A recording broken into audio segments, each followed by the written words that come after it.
Thank you all so much.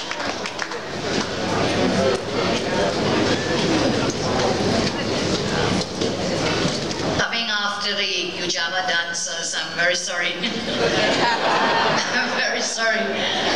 I'm not going to be making that break. Can I put our hands together for that absolute wonderful display of talent, the talent of Trinidad and Tobago that we see this evening. Honorable Consul General, Dr. Rambalam and Mr. Rambalam, other distinguished guests who are here with us, and there's several out of Trinidad, and there's several here. I see Ambassador Eden Charles, who worked with us so hard this week, every day at United Nations. Please stand, sir, and give him a round of applause. Trinidad and Tobago is Ambassador at the United Nations. Thank you, Leader. Very hard-working, diligent, and all his team, all his staff. Of course, CJ staff, your entire team, we thank you so much. With us as well, Dr. Neil Carson, our ambassador in Washington. Please stand. Let's give a round of applause. They've all been working with us to be able to work at the UN this week. Consul General coming out of Toronto, Dr. Vijayanto Dimaraj, thank you for being here with us. And of course, the Honorable Senator of the United States, can you please stand as we acknowledge you and thank you for taking time to be with us. Minister Basan Barrett, who is here with us as well, sir. Thank you. Thank you for joining us. And of course, our very own, the person they say who can no longer sing and only talks as a politician. Our Minister, the Honorable Winston Gypsy Peters. Thank you for joining us. Because distinguished members of the clergy, thank you for your prayers, thank you for your blessings. You know, we have always said we put God in front and we walk behind and we can never go wrong. So I thank you for sharing your blessings and prayers with us this evening. So, members of the Trinidad and Tobago family visiting New York, resident here in New York, and I'm speaking to my good friend here, and when CJ spoke about something happening in Boston, there was one lady clapping.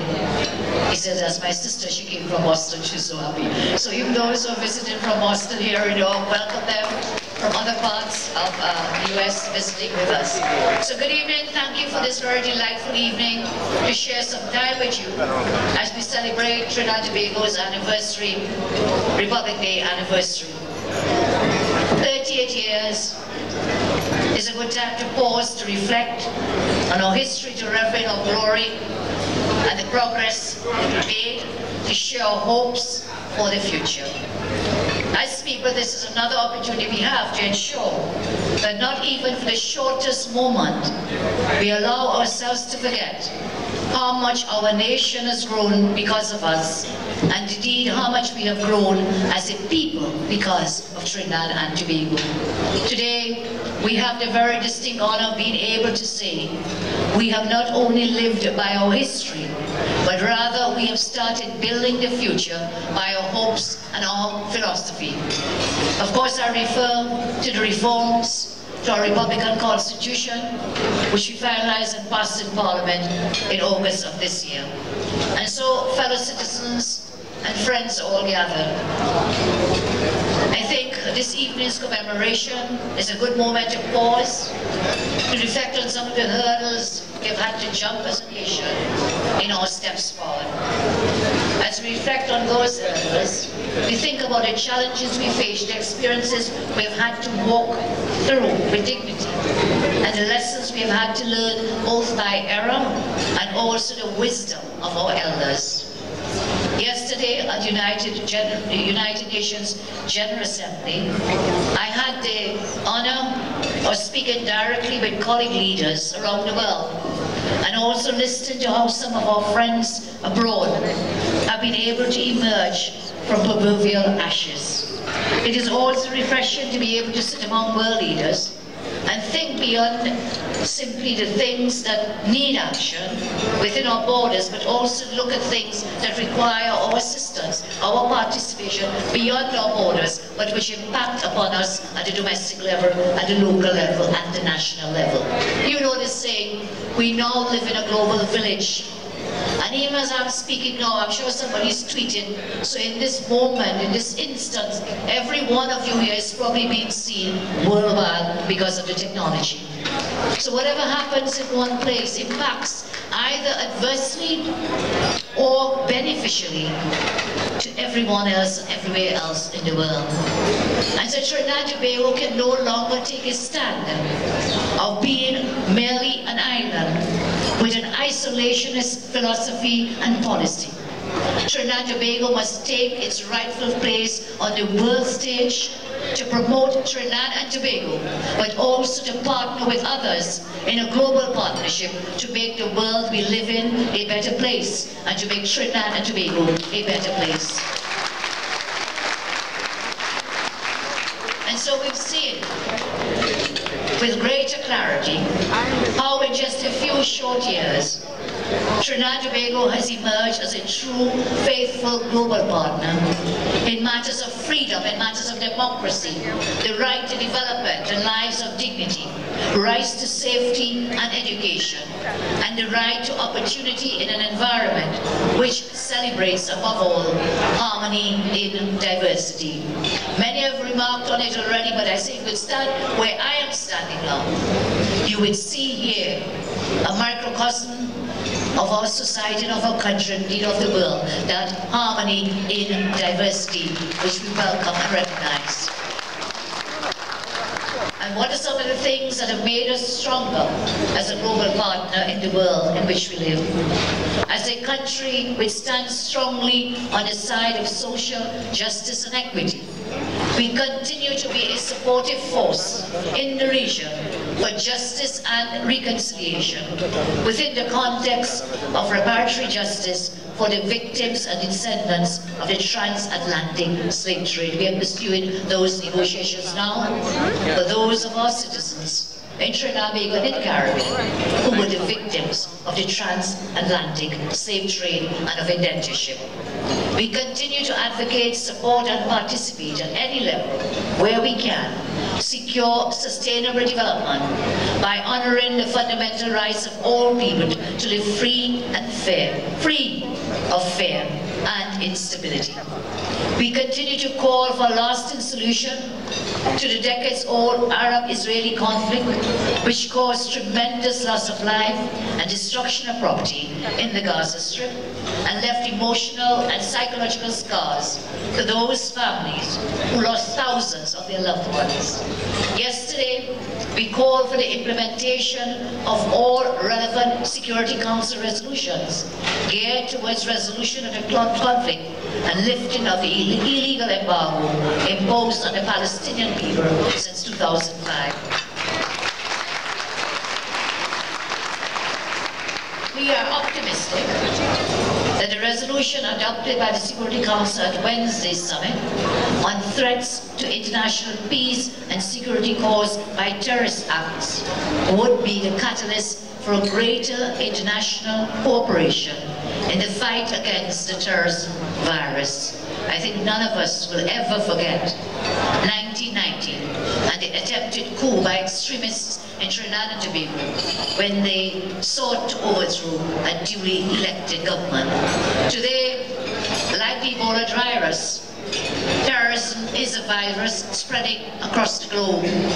We have our part to play because we do not remain immune from terrorist activity.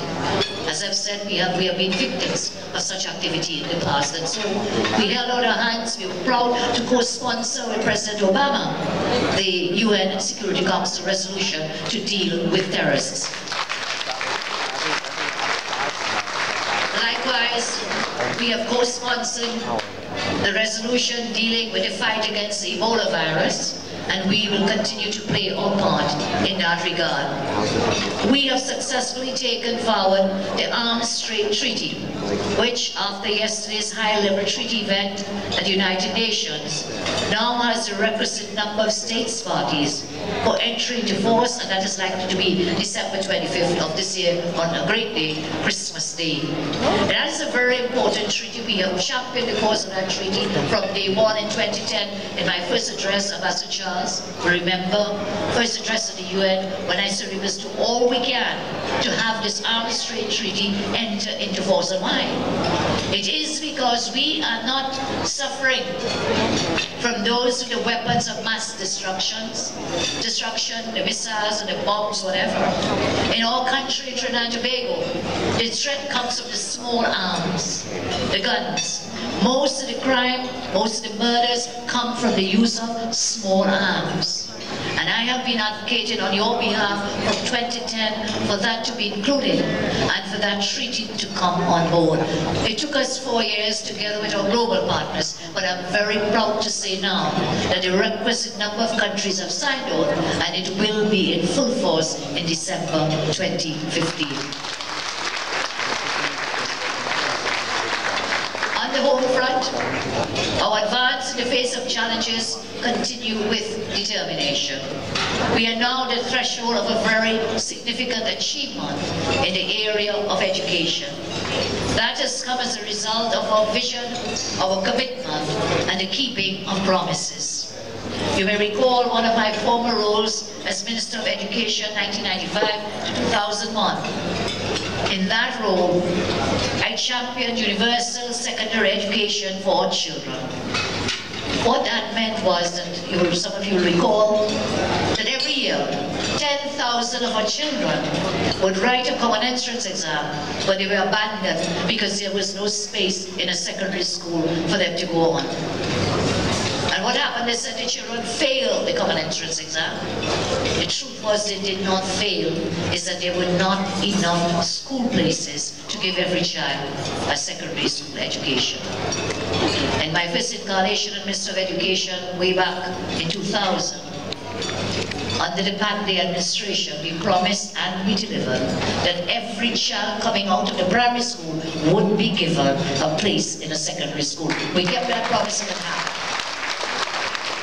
And so today, having already achieved free universal primary school education, having already achieved free universal secondary education, we set a target of 60% for tertiary education participation. I'm very happy to tell you today, I'm here to talk about free tertiary education.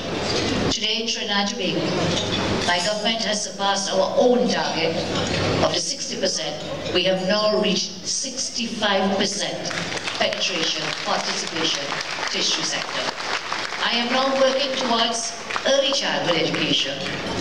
That is to say, our children between 3 to 5, they must get also free preschool education.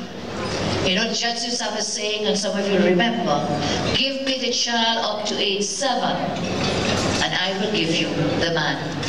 And what it means is that those first early years are the most important in forming your brain, in forming your value system, the kind of person you will become.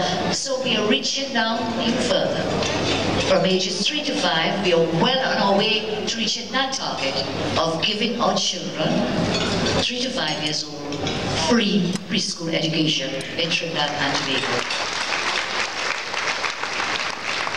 And so I ask the question,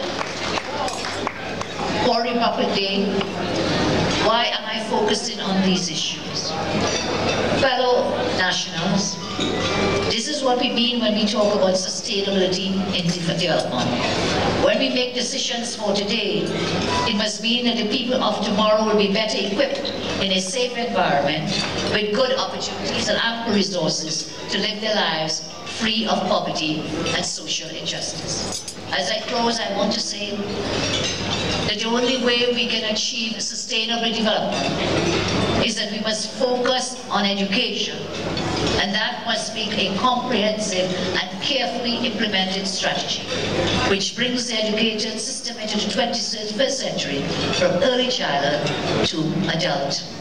Where education thrives, social inclusion also thrives. Where social inclusion thrives, communities feel stronger and people feel more confident in the place held for them in their own country. When all these factors come together, we have people and communities less inclined to protecting, fostering, or condoning crime, criminals, and anti-social behavior. And this is how we can secure the future of our great republic by making the right decisions today. So as we celebrate this 30th anniversary of achieving Republican status, these are some of the things that must be important to us. Sustainability must be underlined by freedom, social and economic freedom. This can only be achieved by education.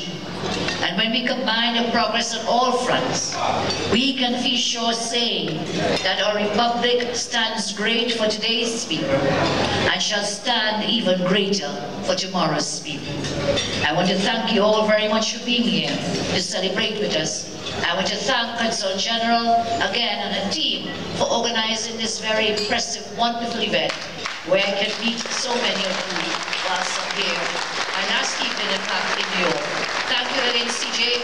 And I end, as I always do, to our nationals living abroad by reminding you that those who eat the casket will, the native legend says, wheresoever you may wander, end your days in Trinidad and Tobago.